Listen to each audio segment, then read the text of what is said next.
대표가 지금은 아마 통화는 안 될 거예요.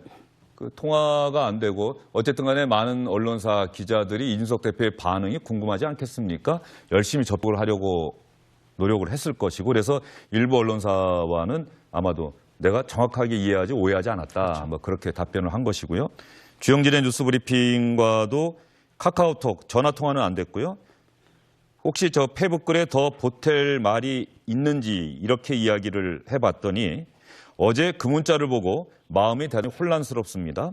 주변에서 아무리 그런 비슷한 이야기를 해와도 그런 이야기 꺼내지도 말라고 차단해온 게 저인데 이렇게 또 답변을 해왔어요. 즉 내부 총질하는 당대표가 바뀌니 당이 달라졌다라고 하는 윤석열 대통령의 문자 메시지의 그 내용, 윤석열 대통령은 그런 이야기를 할 사람이거나 당무에 개입하지 않을 사람이다라고 본인이 스스로 그런 이야기를 한 사람을 차단해 왔는데 어제 그 문자를 보고 상당히 혼란스럽다 이런 반응을 보여왔어요. 그렇죠. 이준석 대표는 지속적으로 윤석열 대통령과 윤핵관들의 생각은 다르다. 윤핵관들은 나를 몰아내려고 하지만 대통령께서는 그런 생각도 안 하시고 그러한 것에 대해서 전혀 개입을 안 하신다라고 지속적으로 얘기해왔었거든요. 하지만 저 내부 총질이라는 단어 하나만 보면 대통령의 생각을 윤핵관들이 그대로 시행한 것이 아니냐라는 의심을 가질 수밖에 없습니다. 저는 대통령께서 내부 총질이라는 그런 단어를 쓴 것도 상당히 좀 부적절하다라는 좀 생각이 들고 더 문제 삼고 싶은 거는요. 나와 다르다. 나와 생각이 다르고 내 의견에 반대한다. 그러니까 너는 적이야. 너는 나쁜 사람이야. 너는 틀린 사람이야.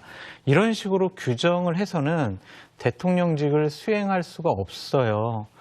정말 자정 기능이 있어야 합니다. 아, 내가 왜 이런 생각을 못했을까? 다른 사람은 이런 생각을 하는구나. 그런 다름을 인정해 주는 것이 바로 대통령이 하실 일이다. 통 크게 정치하셨으면 좋겠어요. 과거에 어떤 사감이 있거나 악연이 있다고 그래서 현재 저 사람은 나와 반대되는 사람이니까 난 저 사람을 없애버려야지. 이런 생각 갖는다면 어려워질 수가 있어요. 저는 그래서 이번 사건과 관련해서 2015년도에 유승민 대표, 원내대표를 쫓아내려고 했던 박근혜 전 대통령 수보회의 때가 생각이 나더라고요. 네. 배신자는 국민들께서 심판해 주셔야 합니다. 라고 한마디 하시니까 당시 친박들이 유승민 원내대표 물러나라고 얼마나 많이 압력을 가했습니까? 기억에 생생합니다. 그때부터 저는 박근혜 정권의 몰락이 시작됐다고 생각이 들거든요. 왜냐하면 내부에 자정 기능이 없는 집단은요. 부패할 수밖에 없고 다른 나쁜 길로, 옳지 않은 길로 갈 수밖에 없어요. 그러한 상황들이 지금 또다시 벌어지는 것이 아닌가라는 생각 때문에 상당히 우려스럽고 걱정스럽습니다. 지금 그 말씀은 아까 권성동 대표 대행이 답장을 보낸 당정이 하나 되는 모습, 그렇죠.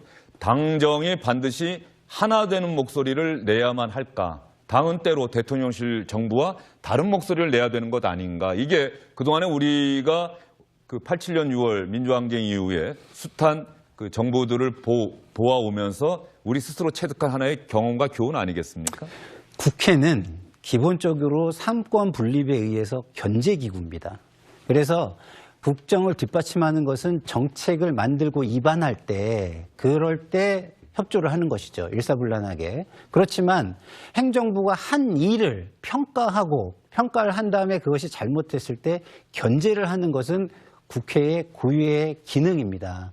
그 고유의 기능을 거부한다면 국민들로부터 선출될 자격이 없는 것이죠. 청와대 출장소나 하려고 한다면 행정부에 한 자리 달라 그래서 가서 일하실 것을 제가 권유드리고요.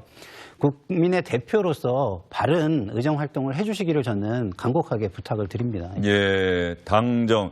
그리고 또 무엇보다 말이죠. 당은, 국회의원들이 있는 당은, 정치인들이 있는 당은 그 어떤 조직보다 민심과 가까이 있는 조직 아닙니까? 그럼요. 매일 만나는 게 유권자들 만나야 하고 그 사람들의 목소리를 어떤 정책에 반영하고 그래서 정부와 대통령실에 요구를 해야 하는 것이지 대통령실과 정부가 입안한 정책을 그대로 하다라는 기구가 아니란 말이죠. 그렇죠.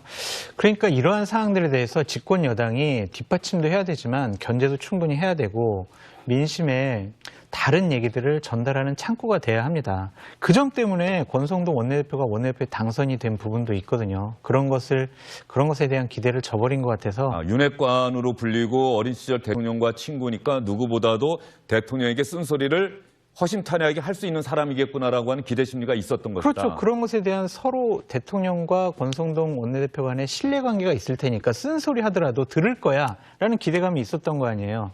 근데 그런 기대를 저버리게 해주신 권성동 원내대표가 참 원망스럽습니다. 예, 이준석 대표 참으로 혼란스럽다.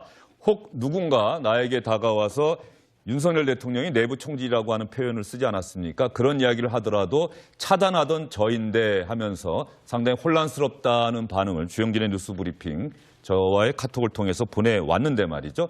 지금